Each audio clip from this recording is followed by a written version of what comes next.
Why did your dad decide to give Magic 5% of the team upon his retirement? He had years left on his contract. And of course, we all know when Magic first retired, it was because of HIV. And so instead of my dad paying off that contract, he gave him a piece of the team so that he would always be part of the team, no matter what.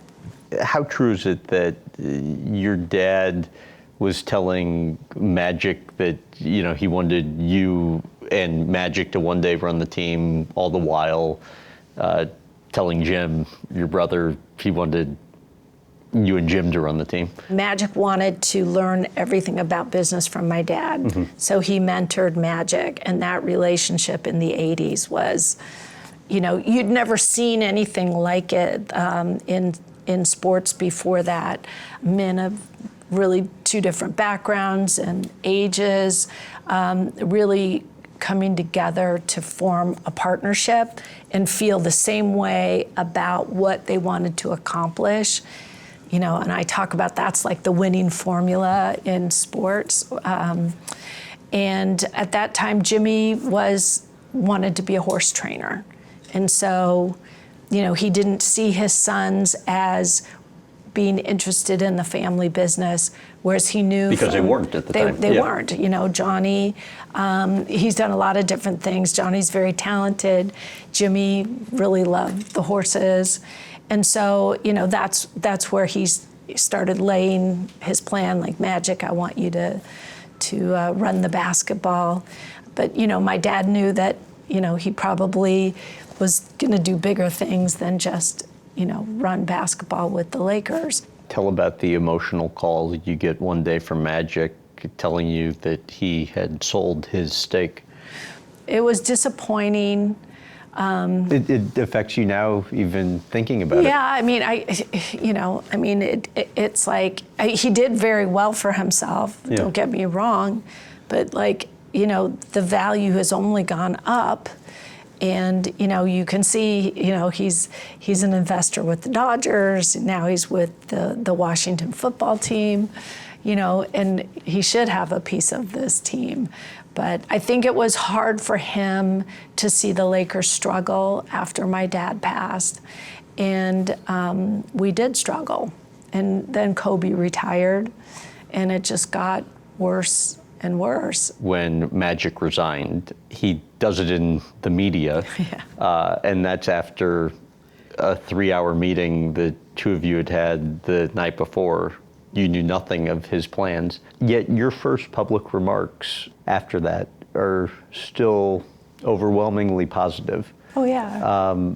How, in a situation like that, do you have the capacity to be so kind?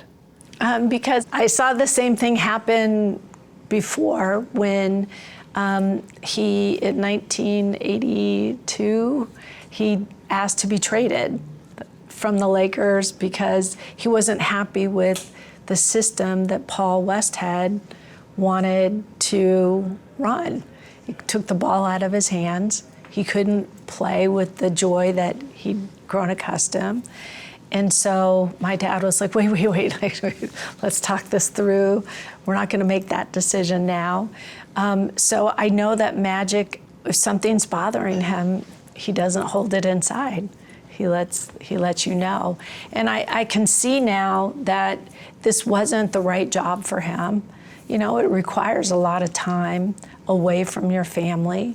And he'd earned a place where he could take some time and be on a yacht and enjoy his summertime when we're all dealing with free agency. But I know if I pick up the phone and I say, I need you, he's there. Mm-hmm. He's always going to be there. It would have been difficult for him to tell me to my face, because he knows I would have cried, and we would have had to live through that pain. So it was almost easier, and I was late that day because I'd had a flat tire. And so when I was on my way to the game,